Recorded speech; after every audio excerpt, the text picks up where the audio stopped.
Voy a darle de mojón y palacio. Y sanda de esa guayi. Ugo y guaya bon. Atalay yen.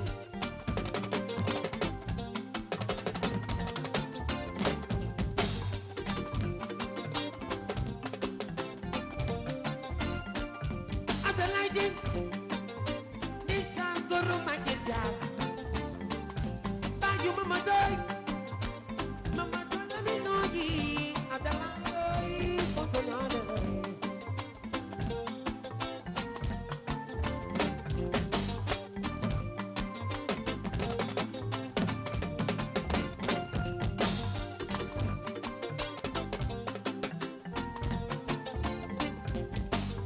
Lay sigil. Nisan sigil ba mo yakulol. Atalay din sigil. Guru magenda sigil ba mo yakulol. Ñaanal nañu la. Fonk nañu la doy. Yo yo yo. Atalay.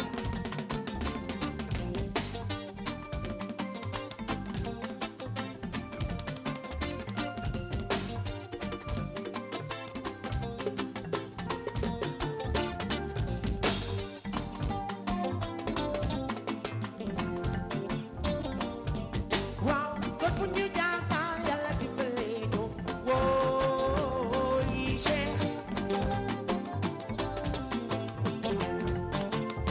yow yaay góor ma di sey fu ñu jaar baal Yàlla dimbale ñu ndeysaan Cheikh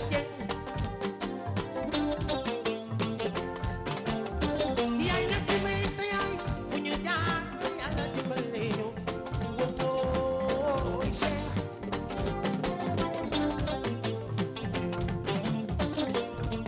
waaw waaw am nga ko am nga ko am nga ko Cheikh Dieng am nga ko am nga ko am nga ko am nga ko Cheikh Dieng am nga ko am nga ko am nga ko am nga ko Cheikh Dieng am nga ko am nga ko am nga ko am nga ko Cheikh Dieng am nga ko kon fu ñu jaar daal Yàlla dimbali ñu wooy Cheikh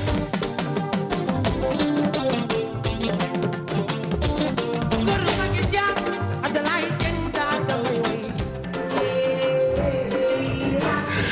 xanaa xamul leen ni ñun itam suñu jamono neexoon na ki ngeen gis ñu ubbee ko tey Midi Plus bi mooy Mamadou Lamine Maïga tey il sera notre invité dinañu ñëwaat ci parcours am ñëwaat ci actualité am c'est vrai que jamono bu ne ak la cay xew c'est vrai que xale yi neexle nañu waaye ñun itam suñu jamono dañoo neexle woon ak suñu ay artistes bi itam ça fera plus de 10 ans woy bi Mamadou Lamine Maïga moo ko woyoon il est en train de préparer yu am solo ak retour bi nga xamante ni def na ko sur la scène ça fera déjà ay 2 ba 3 années ak sénégalais yi ni ñu ko bëggee moom Mamadou Lamine Maïga histoire am yéen a ngi koy fàttaliku entre super jamono ak li mu yàgg def di ñu bëggal tey nag dina ñëw ci Midi Plus bi ñu ngi leen di nuyu gërëm leen ci ànd bi ak télévision Futur Média Midi Pile Midi Plus nous serons ensemble jusqu'à 14h et quelques tey nag tombé na ak jeudi 30 décembre 2021 le 31 suba la maanaam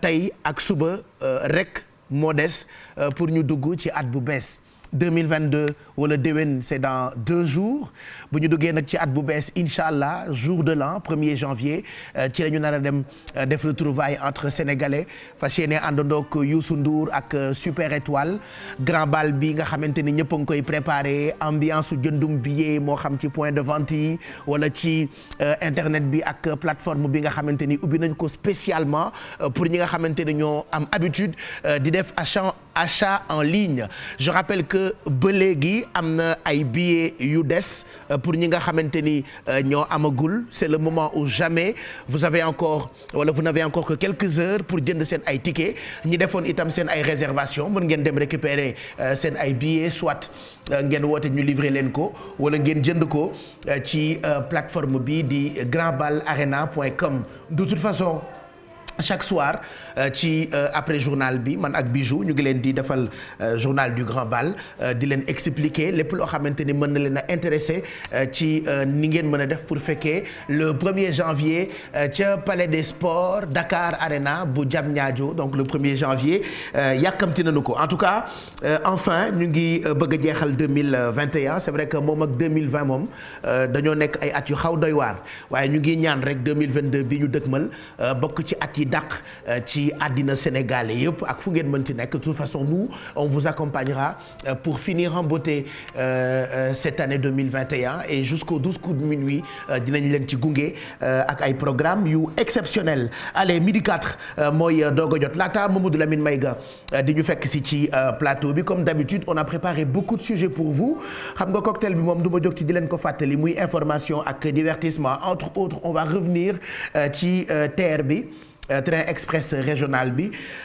processus d'indemnisation des impactés ñoom ñi nga xamante ni daanaka dañoo déjjati woon seen ay dëkkuwaay ngir tabax yoon boo xamante ni autorail boobu dina fa mën a jaar am nañu ay kàddu ki nga xamante ni moo di Abdou Ndéné Sall l'essentiel sera fait pour soulager les populations moom moo ko déglu moom moo ko wax plutôt ci micro Lamine Fall mi seqoon ak moom waxtaan et puis daañu waxtaanee ñàkk gi tubaab tuddee ko pauvreté fii ci Sénégal oui c'est une réalité bu ñii di bëgg ñee ngi jooy bu ñii di feetu ñee ngi am naqar bu ñii amee ñee ngi ñàkk loolu nag la tubaab tuddee inégalités sociales qui sont notées un peu partout à travers fii ci Sénégal tey dinañu découvrir koo xamante ni mu ngi tudd Hamadi moom nag ab père de famille la mu ngi ñàkk soxnaam depuis 15 ans teg ci amul liggéey mu ngi dund pauvreté bu naqari bu mitti lool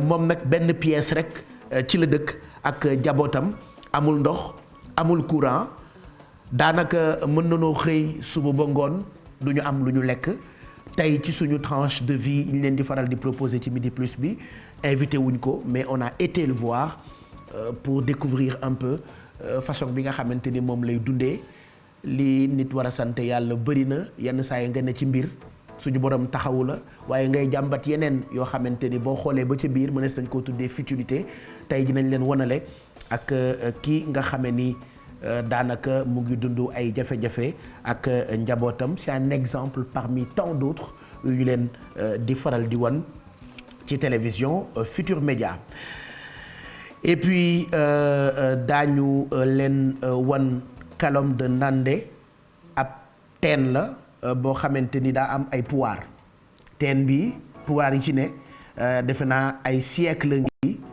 daanaka àddina wala ñi ko xam am chance découvrir ko xam secret yi ci teen bi d'ailleurs teen la boo xamante ni dañ ko classé patrimoine national ci site bi am na musée ak restaurant qui ont été construits pour promouvoir le tourisme local on en parle tout à l'heure ci Midi Plus bi donc en gros c'est ce qui vous attend tey ci sujet yu ñu leen préparé et puis dinañu recevoir Mamadou Lamine Maïga oui moo fi woyoon sutura moom la ñu leen tegal léegi nii yàgg na ànd ak super jamono am na ay jamono nag mu jóge Sénégal dem yàgg Italie yenn saa yi mu ñëw woyal ñu pare delluwaat yàgg nañu bégal on écoutera quelques-unes de ses chansons et puis on parlera de son actualité bu leen fàtte ni ñu ngi ànd ak Soumari xam nga Soumari nag lépp lu ngeen mënti soxla ci wàllu électroménager wala électronique dañ leen di conseiller souvent ngeen dem fa wala ngeen woote wala ngeen dugg ci seen site internet alors Soumari actuellement mu ngi nekk en promo fin d'année ci lépp lu ñu am ci ay produits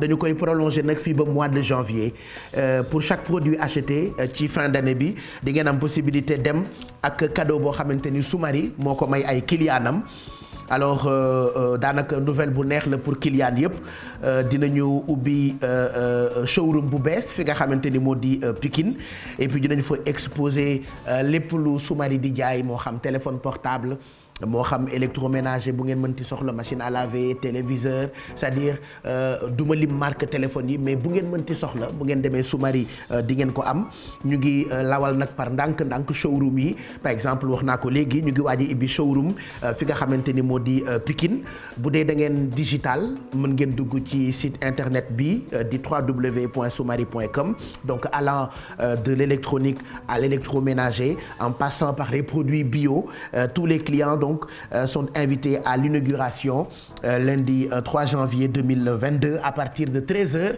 ci la ñuy ubbi showroom Soumari bu bees ca fi nga xamante ni moo di Pikine donc mën ngeen a profité dem ci showroom boobule mu gën leen a jege yéen ñi dëkkee banlieue parce que téléphone portable yeeg yëfi kër yeeg bagage yu bio yeeg yu baax yi ñoo ngi koy jaayee Soumari donc ñoom dinañu ubbi showroom bu bees lundi 3 janvier à partir de 13h ca fi nga xamee ni moo di Pikine.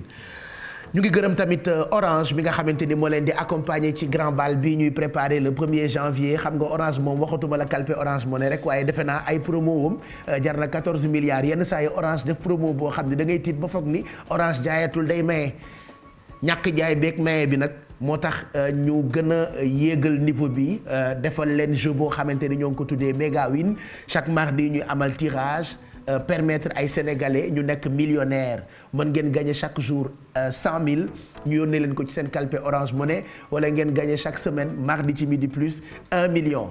am na nag ñaari gros lot yoo xamante ni ñu ngi jëm ci tirage bi fan yi muy benn kër ak benn oto 1 million par sénégalais rek doyoon na mais Orange daf cee teg vraiment ñaari yoo xamante ni ku ne soxla nga ko ñun buñ dee xëy di kër yi bëgg tabax kër a tax. oto it baax na nekkatul sax luxe nécessité la donc Orange daf ko teg jagleel ko ay clientam am ngeen possibilité donc jouer en temps réel et tous les jours di yónnee win WIN ci 22 7 22 donc ñu ngi ànd ak Orange balaa ñuy gërëm yeneen partenaires yi fàttaliwaat leen ni comme d'habitude daañu ànd ak rédaction bu télévision Futur Média ca kanam ci jotaayu xibaaru diggu bëccëg gi dinañ ci ànd ak Fati Dieng qui est en train de se préparer waaye lu ko jiitu Mamadou Ndiaye dina ñëw wax ñu itam lan moo lëmbee internet bi diggante démb ak tey mais en attendant on va revenir ci TER bi train express régional bi xam nga dëgg la TER bi neex na développement la ñëpp a ngi koy rafetlu waaye yoon yi ñu ko def daanaka dañu fa déjjati ay nit def fa yoon loolu moo waral nag kii nga xamee ni moo di Abdou Ndéné Sall di directeur général bu SENTER doon indi ay kaddu jëm ci indemnisation wu askan wi nga xamante ni dañoo impacté ci tabaxuk yoonuk TER boobule autorail bi daw fan yii yëpp moom nag nee na l'essentiel sera fait ay kàddoom la ci français la ko wax pour soulager les populations ñu déglu aslëf ci waxtaan wi nga xam ne seqoon na ko ak Lamine Fall. ñi impacté yëpp 16000 personnes lañu. ñu daal leen di identifier ñu identifier ci 16022 mooy 99,96% concilier nañ leen concilier mooy d'accord nañu li ne war a fay léegi 15231 mooy 95% fay nañ leen ba pare mu des 5% yi ci des ñoom dégg ngeen président keroog mu waxee nee na ñëpp dañ leen fay. projet bu xaalis boobu bi ñuy commencé projet bi ñu wut financement dañ ko teg. Sénégal moo supporté partie boobu 100 milliards yooyu ñuy fay indemnisation yi bailleur de fonds tegu ci benn dërëm Sénégal moo ko teg.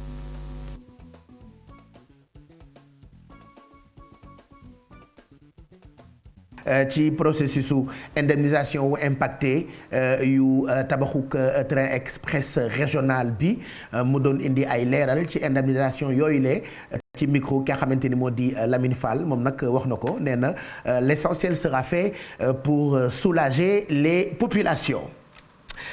li ci topp nag mooy ñàkk gi voilà tey dañ leen bëgg a wanale ak sunu góor goo xam ni gis nga dañu ko yërëm lool waaye du moom rekk de xëy na moom la ñu fekki li nit ñi di faral di wax ku ñu ko yooxu da ngaa ragal waaye am na itam ñeneen ñu ko gën a metti les situation waaye moom situation metti na à un point boo xamante ni dafay dëggal ni pauvreté ñàkk gi daanaka bëri na fi ci Sénégal loolee nag ay une inégalité sociale la yu ñu noté moo tax on va découvrir sunu góor gile nga xamante ni mu ngi wuyoo turu Hamadi moom c'est un père de famille qui est veuf il a perdu sa femme mu ngi ñàkk soxnaam depuis fukki at ak juróom maanaam ça fait 15 ans mu nekk veuf ba noppi itam amul liggéey mu ngi dund extrême pauvreté maanaam ñàkk gu jéggi dayoo ba noppi itam nekk ak ay doomam ci benn pièce maanaam ci benn néeg la ne amu fa ndox amu fa courant ñoom nag yenn saa yi sax ñu xëy du ñu ndekki du ñu añ du ñu reer des situations boo xamante ni exemple la parmi tant d'autres Faty Dieng lañ ci àndal. muy néeg bu tuuti su weesoo yëre yi jale daanaka dara amu fi du ndox du courant moom wayjur wile toog lu yàgg sax da koo të ndax jàngoro ji muy wéyaale lu ëpp fukki at a ngi nii. mu bàyyee ko Fuuta ga mu fekk baax wuti lu mu am ñeent fukki at ca Ndukkumaan mu doonoon fa ab teefanke ñëw Ndakaaru ndoxte année 2000 yi li muy dund di ko wéyaale bés bu ne muy gën a mitti. ma jaari kese ak sonn bi. am soxla faj ko xalaatu ko ci àddinaam ay jafe-jafe dong la dund loxoom mësta jot gannaawam mu dund jafe-jafe lu ci mel ne sax mbënn mi. moom soxna kii bu muy sama soxna bu mu gaañoo Abdoulaye jël nit ñi yóbbu leen di ndox ma Mariñ Ba. mbënn moomee dootu ko mës a fàtte ndax soxnaam ci la génn àddina bàyyi ko ak parental boobee tey doon na waxambaane. déedéet kii mu ngi juddoo ci baas ya yi ko jëlee di ndox ma. Farba màgg na waaye ci jafe-jafe yu metti mu teel a bàyyi jàng di wër di liggéey di faraatu lu mu am ngir jàppale waajuram. waaw dimbali sama papa kay moo tax ma bàyyi jàng moo tax. ñaataan nga am man 15 ans laa am 2006 sa judd. Farba mënta wax jafe-jafe yi muy dund tarangoñam dalul ci dënnam. loo bëgg kay dem kay ba jàppale paa bi rek jàppale sama mag. mu ñàkk yaay ànd ak baayam muy toltolaan. nga fay kër benn séeréer moo ma indi foofu moo ma jël foofu añ indil ma fi. Amady Dia juróom-ñetti fukki at ak benn la am moom ak njabootam daanaka daal ni ñu nekkee metti na. waaw yenn saa yi moom waaw dina tax moom yenn saa yi ma xiif moom mais teewul tamit su ma ñëwee fii tamit naa fi am lu ma yor àndaale ko. mu fi toogee ma añ ci mu amu toogul kadi ma dem fu ma dem añ foofu loolu la de. muy jànkoonteel ak xiif jànkoonteel ak ñàkk jànkoonteel ak i jàngooro ëllëg gu leer xalaatu ko benn yoon ndax ne ngir faj as lëf ci ay soxlaam faaw mu tàllal loxo.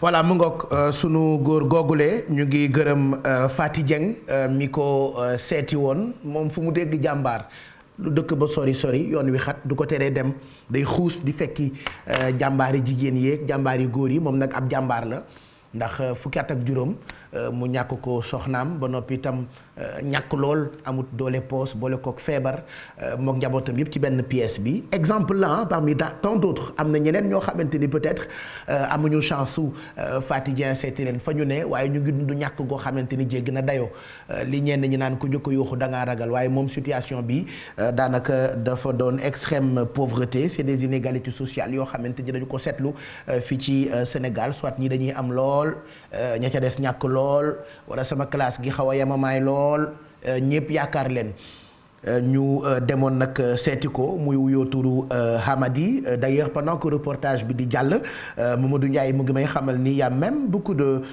d'internautes et de personnes yuy laajte nu ñu mën a def pour contacter ko je pense qu'on va laisser le soin ci kanam tuuti à Faty Dieng mu jox ñu ay contactam parce que moom mooy loxati jàmbaar yi wax naa ko léegi mooy loxati jàmbaar yu jigéen ñi di loxati jàmbaar yu góor yi moom nag moo déplacé wu woon dem ba foofu seeti góor googule c'est vrai que ay jamono maa ngi doon def mission boobu man itam daan def tous pour un di dem di fekki ay nit yoo xamante ni comme pa bi soxla nañu ku leen retapel seen ay kër mais mission bu xawoon difficile la souvent dama ko doon liggéey ak sama ay propres moyens xam nga Sénégal moom fekk lamp yi tàkkul wala projecteurs yi tàkkul pour ñu may la sax day jafe sama classe gi la ñuy gën a maye ndax buñ ñu mayee dinañ la gërëm ci télé bi mbaa ci rajo yi alors que am na ay nit yu ñu ko gën a soxla et comme on dit teraanga baax na waaye xam fa nga koy tàbbal a gën heureusement ba am na ay nit yu baax peut-être yu seetaan certainement dinañu dimbali góor gile muy wërsëgam am na itam ñeneen ñoo xamante ni soxla nañu ko et des réactions on en a n'est-ce pas Mamadou Ndiaye ñu ngi lay nuyu.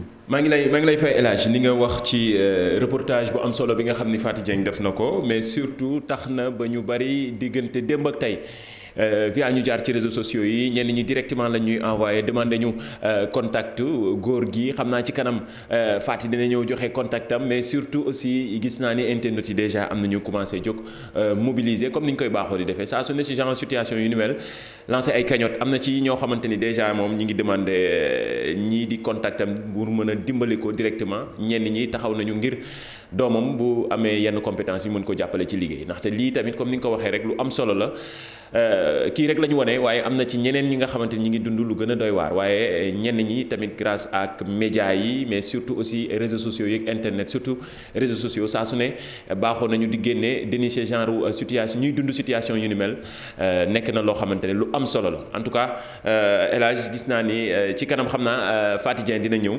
joxe contact góor gi nga xamante ne demoon nañ seeti ko. Donc on va vous donner donc ces contacts ci ndimbalu Faty Dieng Faty qu'on retrouve d'ailleurs ci kanam tuuti non seulement pour titre yi ak journal bi mu ñu nar a présenter je pense que mën nga ci profito wax ñu li nga nar a waxtaanee jëm ci internet lu ne ngay gis internet. lu ne ngay gis te ñun ñi ngi def suñu dernier numéro de l'année 2021. ah tey ngay jeexal. tey jii la ñuy jeexal. dinaa jooy oh la la la la la kon déwén ngay dellu si waat. daal laay déwén rek incha allah bale waay kon ba déwén xam naa bale. billaay ba déwén moo tax dañuy profité rek.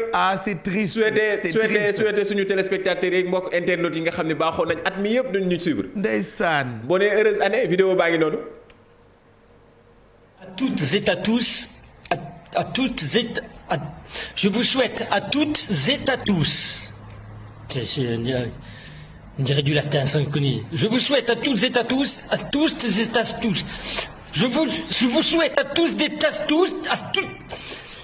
Je vous souhaite à tous, non, à toutes et à tous. C'est bon, c'est à tous et à tous.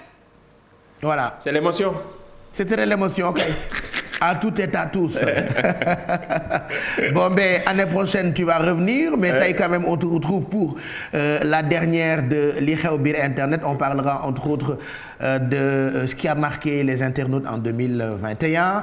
Et puis dinañu ñëwaat ci benn partie bu hangar bu EMG doon lakk démb, mais plus de peur que de mal.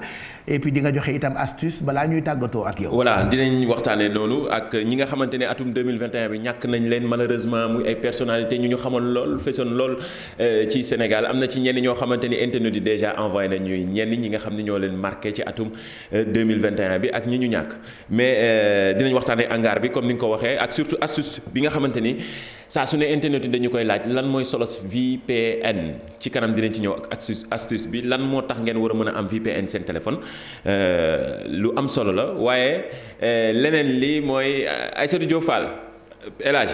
waaw. xam dafa marqué internet yi. kan Aïssatou 2000 oui. moom yàgg na marqué. TikTok par exemple ñi nga xamante ne dañuy imiter ay waxam comme ni ñu koy defee. ci Aïssatou yàgg na marqué Sénégal. oui ay plus de 1 million de Sénégalais Aïssatou Diop Fall. ba muy sorti ba tey ci kanam moom dinañ décortiquer. li nga xamante ni def na ko ci année bi mais surtout xale yi ni ñu ko doon toppandoowee ci réseau social bi di TikTok. je l'aime beaucoup. Aïssatou Diop Fall yàgg na marqué sénégalais yi de. oui mais atum 2021 bii tamit. bokk na ci at yi nga xamante ne vraiment cartonné na quoi. d'accord après moi je vois internautes yi ñëw souvent di gagner ci cadeau yi ngay maye ndeke seen wax yi ak seen commentaire yu rëy yëpp ay xale yu ndaw la ñuy nekk ndeysaan mais yu ngand la ñuy wax yu choqué ay nit c'est incroyable. xoola dañu commentaire lu rëy. wax ay gros mots mais boo leen gisee ndeke c'est des enfants. ah là là inconscience. Bon ben merci à tout à l'heure Mamadou Ndiaye. Allez midi 22 mooy doog a jot qu'est-ce qui reste Mamadou Lamine Maïga la ñuy waaj a recevoir ci plateau bi il va nous rejoindre dans quelques minutes on l'aime tellement xam nga ñun suñu jamono itam neexoon na donte yéen seen jamono neex na yéen xale yi waaye ñun tamit suñu jamono dafa neexoon super jamono Mamadou Lamine Maïga Lemzo jamono on a eu tellement d'artistes qui nous ont fait plaisir dinañ leen tegal léegi ni benn way bu Maïga laataa ñuy koy recevoir ci plateau bi li ñuy def rek mooy découvrir benn teen.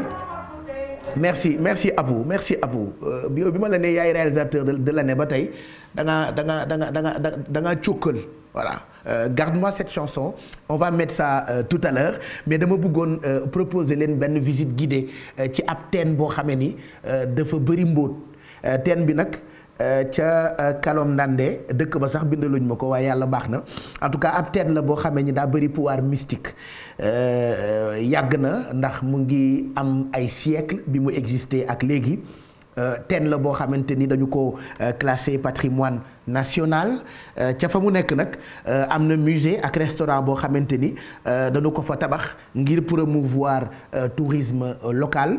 maa ngi gis ni Thierno Fall moo ñu koy won te xam ngeen ni Thierno Fall moom mu nga dëkk bu ñu naan Louga moo nu fa teewal nanu def visite guidée boobule ca teen boobule. yàlla bu kéemtaane nekk fii ci commune bu Ndande bokk itam ci bërëb yi ñu boole ci patrimoine national lu réew mi ay at ginnaaw clôture bi nga xamee ni amaloon nañ ko fii ci atum 1970 ministère du tourisme daal di amal ci bërëb bi ay liggéey ngir gën koo yeesal ba mu méngoog jamono. lii ñu def tey fii ci Ndande président Macky Sall moo ñu ko yebal sant ñu ko pour bërëb ci yoo xam ne ci biir Sénégal bërëbu cosaan ak aada bërëbu diine ñu waxtaan wi ak askan bi waxtaan wi ak kilifa yi pour ñu mën kaa yeesal ba ëllëg mu nekk mandarga Sénégal yu ñu mën a ràññee ci biir réew mi mais également ràññee ko bitim réew. liggéey bi nga xamee ni amal nañ ko fii nag bokk na ci lu ko tax a jóg suqali tourisme bi fii ci diwaanu Ndande. di leen ñaan population Ndande lii ñu def tey ngeen saytu ko ci anam bu mucc ayib ndax bërëb la boo xam ne bërëbu histoire la. kon képp ku bëgg a jàng histoire du Sénégal histoire du Kayor mais également histoire de l'Afrique mën nga ñëw également fii Ndande kon am ngeen bërëbu tourisme nag exportation la maanaam da ngay wane la gën a taaru sa dëkk. Ndande nag bëri na lool lu ñu mën a wane ci wàllu cosaan ak aada mu bokk ci raw gi nga xamee ni si dañ koy faral di amal fii ci Kalom Fall.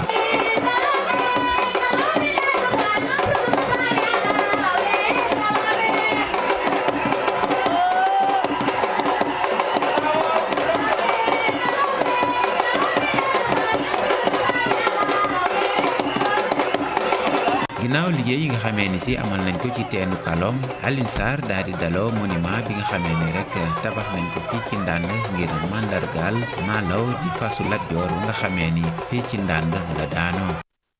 mu ngoog ñu ngi lay gërëm bu baax Thierno Fall moo ñu demaloon ci dëkk bu ñu naan Ndande ca Louga doon ñu wane leeg teen boobu la nga xamee ni ñu bëre ñu ngi fiy jógee di fa amal ab pèlerinage donc fa mu ne daanaka fu historique la parce que teen bi ngeen di gis mbóot ya ca ne man xam naa il faut ma dem ca ndax dégg naa ndox ma baax na ba noppi itam site la boo xamante ni dañu ko classé def ko patrimoine national site bi am musée ak restaurant boo xamante ni tabax nañu ko fa pour gën a promouvoir tourisme local bi xam naa pour yéen ñi ko xamuloon oui faites-y un tour pour découvrir que Sénégal bëri na ay bërëb yoo xamante ni dañu bokk ci histoire bi.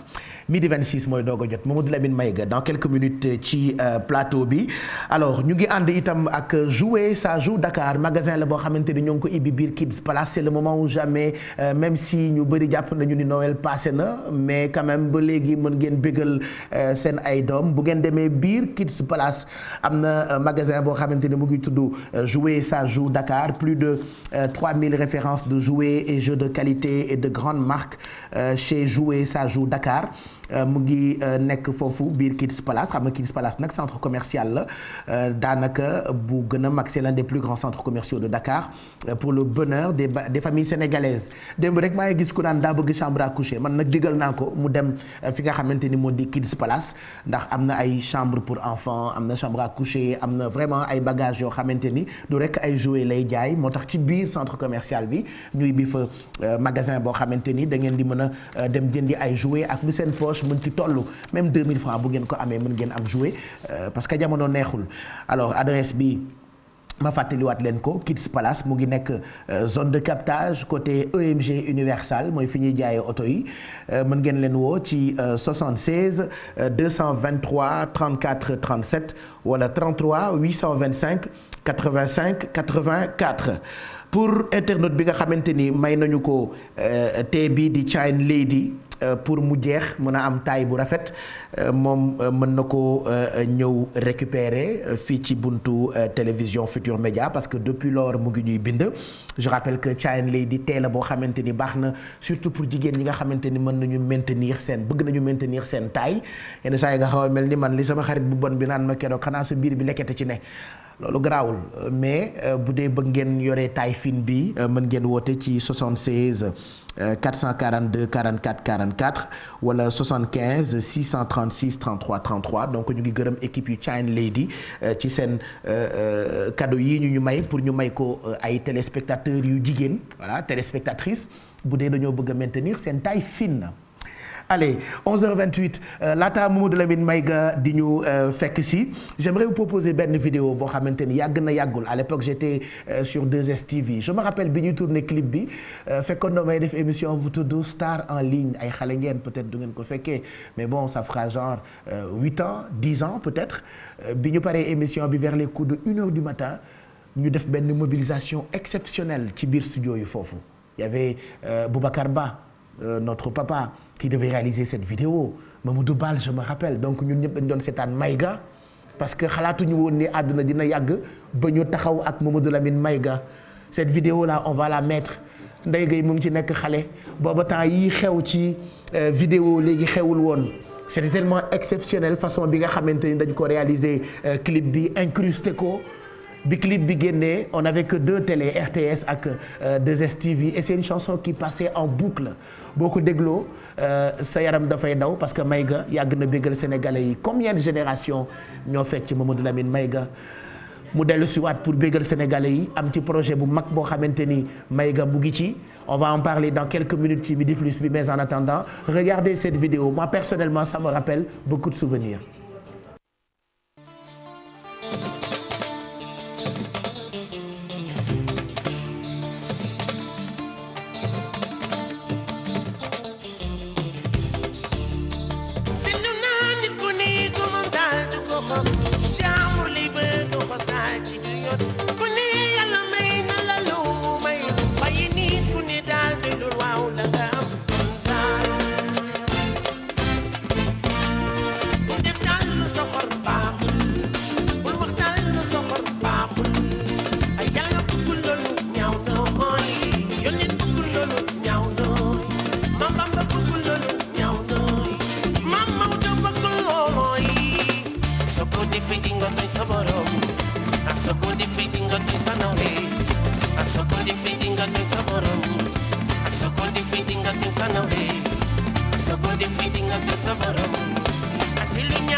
Don't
nit ki booy gëm gëmal yàlla buur bi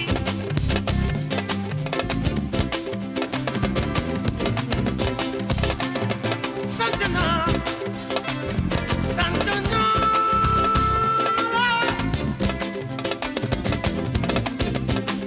sama sëriñ bu baax bi sëriñ Aziz Abo Mbacke Madiyana yow lum la jaral ci lum la jaral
li koy yàgg na rëw rës merci on a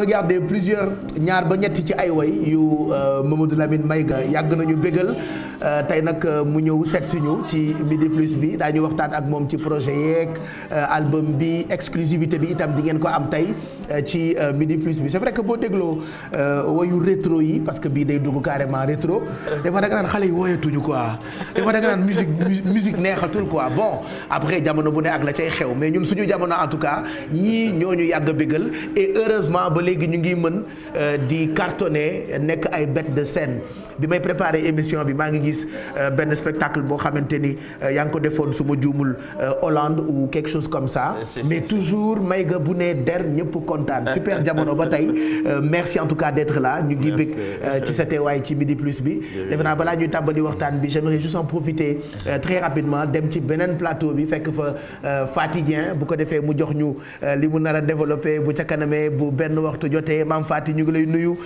di la gërëm surtout ci reportage bi nga def daanaka dugg comme ni ngay demee di seeti jàmbaar yu jigéen ñi tey gisaat nañu jàmbaar ji nga demoon seeti mu ñàkk soxnaam depuis daanaka 15 ans dëkk ci benn pièce boole tawat ak ñàkk muy jafe-jafe boo xamante ni sànq ba tey téléspectateurs yu bëri ñu ngi xaar nga ñëw pour titre yi mais ibi parenthèse ci reportage bi maam Faty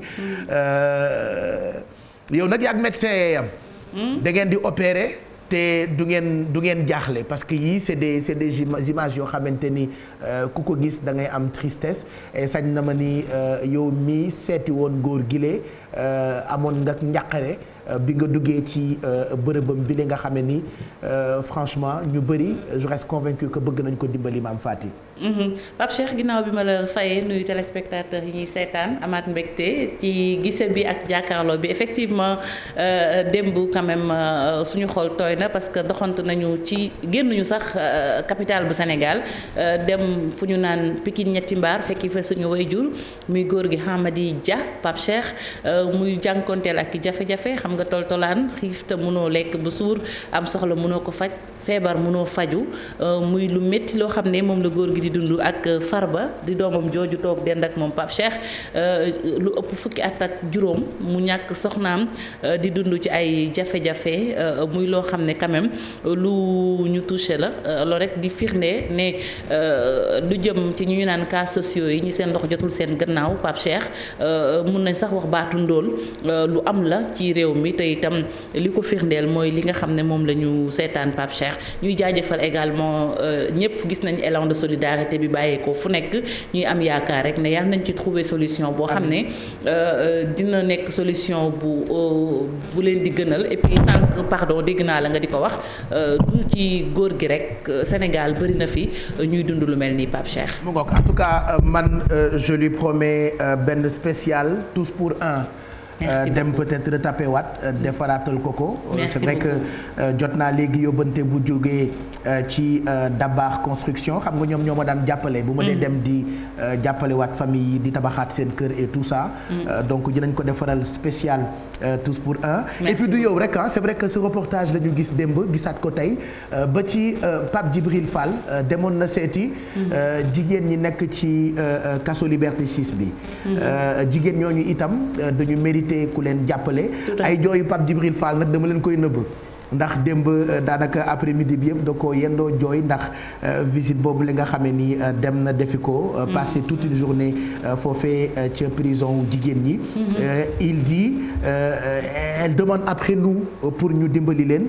et c'est des femmes qui méritent soutien.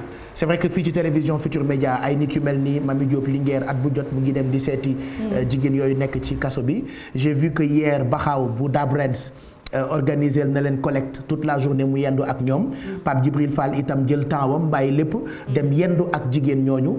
xam naa bu dee élan de solidarité bi ngay wax itam ñooñu mérité nañ ko comme li ma doon wax sànq rek ku wax lii wax la le bu ñii feeñlee am na ñeneen ñoo xam ni feeñle wuñu waaye seen i jafe-jafe jéggi na dayoo maam Fati. Pape Cheikh suli nga lu am solo muy jigéen ak kaso fii ci Sénégal Liberté 6 nag Pape Djibril ñu koy ndokkeel ci dem gi mu fa dem parce que sunu ay rakk ñoo fa nekk suñu ay doom suñu ay mag suñu ay yaay Pape Cheikh léeg-léeg jafe-jafe àddina tënk la nga tarxiis dugg kaso léeg-léeg sax ñu tooñ la nga dugg kaso mais dugg foo xam ne Pape Cheikh ñu privé la dem ak dikk doxi sa ay soxla rek dafa metti waxuma la ak nag ngay jànkonteel ak ay jafe-jafe mais ay jigéen également yu jàmbaar Pape Cheikh ñoo leen jiite nekk foofu ca kaso ba boo fa yendoo nag ba ñu toggal la nga xam ne ay jigéen lañu ay jàmbaar lañu et puis elles sont très positives Pape Cheikh dañuy dund ak seen naqar dund ak seen jafe-jafe terewul boo ñëwee ñu waxtaanal la kafal la toggal la asumbeen dem na fa moom tamit ba añ fa suppu kànja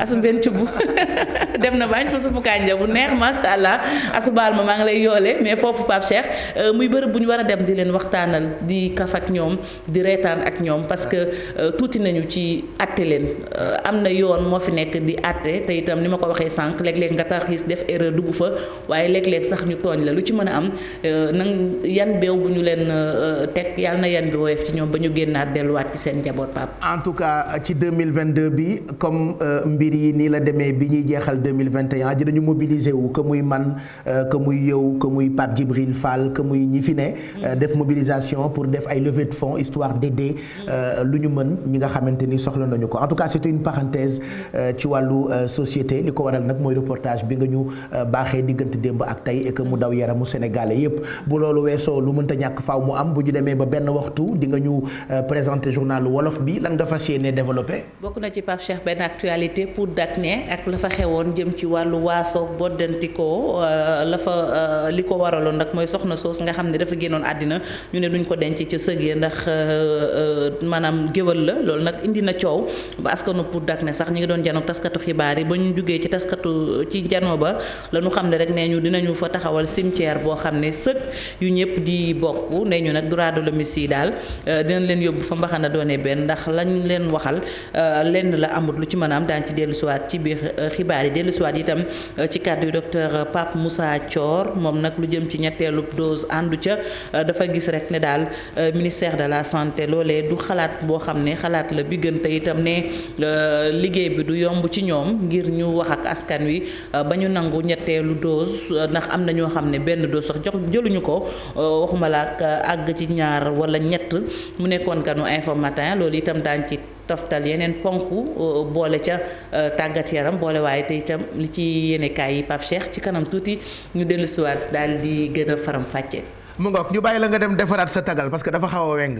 tagal daa weng bu yàgg Pape foogoon naan tey danga may baal. demal nga jubbanti ko te ñëwaat tu as le temps tu as le temps 12h42. donc am nga temps fii ba 13h nga de wengal sa tagal. yóbbuwaat ko mu normal. à tout à l'heure dafa yàgg depuis 5h du matin la. yow kat 5h ba tey nga musóor sa musóor bii. à tout à l'heure xamoon nga ni balaa midi mu weng à tout à l'heure. allez jërëjëf Fati fàttaliwaat leen ni mën ngeen di dugg suñu site internet foofee itam dañu fay joxe ay xibaar yu wér te wóor ay information bien vérifiées c'est pas comme voilà site yooyu nga xamante ni ñoom Mbacke Diop ñoo ko ibbi di ci joxe ay information rek quoi ay Youssou Ndour ak Mayga mais il y a des informations qui sont très crédibles que vous pouvez avoir ci www.igfm.sn. Mamadou Lamine Mayga merci d'être là ñu ngi lay nuyu kontaan lool nag ci sa teewaay tey ci Midi Plus bi ci télévision Futurs Médias fii sa kër la Sénégal nag bëgg la lool Mayga c'est bientôt plus de 30 ans de carrière. ah oui bien ëpp na ko. ëpp na ko waaw. ça va ñu bàyyi la nga nuyoog téléspectateurs yi ak internautes yi. d'accord asalaamaaleykum Sénégal ak diaspora bi maa ngi leen di nuyu di leen gërëm di leen sant vraiment di sant bu baax a baax. buur bi yàlla suñu borom julli ci Seydina Muhammad sallallahu alayhi wa sallam di gërëm waajur yi ak njaboot gi ak famille bi di leen nuyu di la sargal ak borom kër gi grand Youssou ak famille bi ñoom buuba ñoom ñëpp ànd ak suma xarit suma rek Mbacke Diop donc tamit teeru bi tamit nice na aussi. c'est normal waaw tey moom Kouthia daf ma gâté quoi. waaw Kouthia noonu la mel. waaw donc vraiment maa ngi leen di nuyu bu baax a baax di kontaan ci seet si leen tey parce que fii suma kër la aussi suma kër la. ñaata atu carrière la Mamadou Lamine. alors su ma xoolee depuis 80 maa ngi ñëw Super Jamono 80 fin 84. fin 84. voilà donc xam nga yàgg na donc ba léegi ñu ngi ci waar bi. macha allah donc sant yàlla. à un moment donné jóge woon nga Sénégal dem yàgg bitim réew. après defaat retour bi ñu toogaat encore déggaatuñ la. c'est vrai lan mooy expliquer yooyu absence yooyu noonu fii Sénégal. waaw xam nga nag man dama féete Italie. yàgg na ça fait presque 16 ans. am fa suma soxna ak yëpp. yàlla nag moom mooy dogal xam nga donc c'était le destin de Mamadou Lamine Mayga ak li ñu wër àddina yëpp mais foofu la yàlla tuddoon ne xëy na fa laay amee soxna fa laay toog tout ça mais sant yàlla baax te teewul aussi chaque année ma ñëw chaque année wax dëgg yàlla des fois ma ñëw doo leen ko yëg des fois ma ñëw rek pour njaboot gi ak suma famille waaw ñëw kii après dem waaw donc du ma fi gëj quoi waaw donc cette fois-ci nag moom am na yoo xam ne daal bëgg naa àddina bi yëpp xam ci li ñu bëgg ci li ñu jublu nii ci ñëw Mamadou Lamine Mayga bi quoi cette fois-ci parce que bi ma fi jógee yàggul daaw rek maa ngi fi woon defoon naa fi benn album expérience mais boo xoolee dafa tombé woon ak feebar bi gàllankoor na affaire yi Covid bi métti woon mais quand même c'était lu nice woon la quand même parce que benn album la boo xam ne bi c'était bien fait mais nag fi ñu toll nii dañu nekk ci benn affaire boo xam ne bi xam naa ci kanam ak laaj yeeg yooyu su ko defee dinañ ci gën a waxtaan. voilà muy projet boo xamante ni moo la indi. mais tey avec le recul ban bilan ngay def ci sa carrière. mais recul moom xam nga recul dafa baax. xam nga recul moom souvent da lay jox ouverture. parce que dafa baax nit di reculer wu tuuti xoolaat. waaw boo xoolaatee après da ngay gis dara. waaw te bu fekkee nag yàlla dafa la dimbali nga positif. booy reculer rek gis lu nice.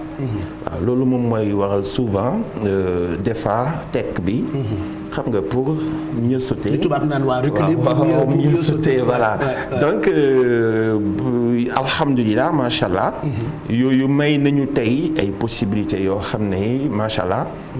ci cadre liggéey bi ñuy liggéey nii. ay bunt yu mag a mag feeñ ci. ay xéewal ay yoo xam ne vraiment àddina bi yëpp dinañ ci teg seen bët. waaw te loolu lu ñu ko may rek mooy reculer puis pour mieux sauter. Voilà. Est-ce que musique bi nga xamante ni yàgg nga ko def fii ci Sénégal ba dem Italie am fa njaboot. Est-ce que ça veut dire que foofu ci Italie itam parallèlement yaa ngi dund musique bi. Bien sûr yaa ngi def sa ay prestations yaa ngi way comme ni nga ko doon defee fii Sénégal. waaw à part suma yeneen activités yi maa ngi def suma musique. maa ngi def suma musique ndax moom loolu la ma yàlla nattoo. waaw moo ci deret bi la nekk. donc loolu maa ngi ko ciy sant bu baax ndax musique affaire bu digne la. liggéey la. ci bu am solo la ci niñ ko doon defee ñun ba jamono yi ma lay wax ni musique dafa nekk loo xam ne musique lu noble la yëfu noble la quoi donc voilà maa ngi koy def di def suma yeneen ay activité ak yooyu donc nag yàlla nag xam nga yàlla moom toujours ay mbiram waaw affaire yi comme li ma waxoon sànq rek reculer boobu noonu mieux sauter boobu moo ñu andil benn affaire boo xam ne bii il faut que ñu tudd ko. il faut que jëmm jooju moom il faut que mu tudd ko. muy suma xarit suma rek muy le DG de la LONASE. Lat Diop. waaw mën naa ne daal bi ma nekkee Mamadou Lamine Maïga ba léegi. waaw ak li ma xam ci ay doomu aadama wax dëgg yàlla ci ñoo xam ne ñi ay borom daraja lañu et tout ça yàlla jaarale affaire yi ci loxoom. tey yàlla rek a tax nag. noonu la mel. waaw yàlla rek a tax man sénégalais yi xam nañ ma. xam nañ ne man du may man am na yoo xam ne dama ko xamul sax kaa. man lu may wax dafay naturel. dafay naturel parce que tamit wax dëgg yàlla nit moom da ngay wax li nga xam ne bii rek moom la yàlla bëgg. mooy wax dëgg bi. donc vraiment rëccuwuma su ma xamante ak moom. ndax wax dëgg yàlla. nit ki ñëw xool gisal la boppam bëgg la yàgg na. yàgg na man xawma ci dara. ndeysaan. te bëri na ay nit yu mel ni moom de nekk xale nekk étudiant. c'est-à-dire di la enjoy. léegi maa ngi koy nettali expérience bi ma am man. c'est sûr que bëri na ci ay téléspectateurs yoo xamante ni bi ñu nekkee xale ba ni ñu màggee. dañuy déglu di béggee Maïga. mais xanaa j'ai un oncle boo xamante ni Omar peut-être il est en train de regarder. mais daf ñu yàggoo sonal temps wu xale. da ngay màgg gis ni seen kër ci cour bi. tout le temps Maïga la ñuy déglu. gis nga c'est exceptionnel. gis nga Pape rek. da nga yàgg béggal Sénégalais yi de. yàlla xam na ko ma dëggal foofu. yow. jour bi ñu la woowee jour bi ma la jëkkee gis. RTS la woon. yàgg na. ngay wax. ma di la xool ba mu yàgg ma tourné ndeysaan. ma ne suma waa kër. man leen gis ngeen xale bi ngeen di gis nii. man leen kii di ngeen ko dégg. barki salaatu Faatiha li ma la wax boobu yaa ngi wax journaliste bi mi ngi lay déglu ak ni nga nekkee woon xale mais nga gis doomu yàlla quoi li la yàlla may keroog nga ko prouvé résultat yi feeñ donc noonu la mel tamit aussi ci cadre bi ñuy defee nii ba nga xam ne bii da ngay gis nit bi lu bëgg yoo xam ne yow doo ko da ngay jékki-jékki rek borom bi na nag tey la nag tey la bés bi nga war a xamante ak diw tey la yéen a xam foo leen daje mais tey moom di nga gisante ak moom donc ma koy gërëm di ko remercier di remercier vraiment équipe am LONASE ak liggéey bu xarañ bi muy def boole ma nag ak benn surprise boo xam ne bi sama voyage bi macha allah rakk joo xam ne moom affaire télé yeeg yooyu bugg ci sax feeñ Mbacke Dioum te ma yàgg ko xam aussi Mbacke Dioum yàgg naa ko xam Sénégalais yi ñëpp xam nañ ko Mbacke Dioum voilà waaw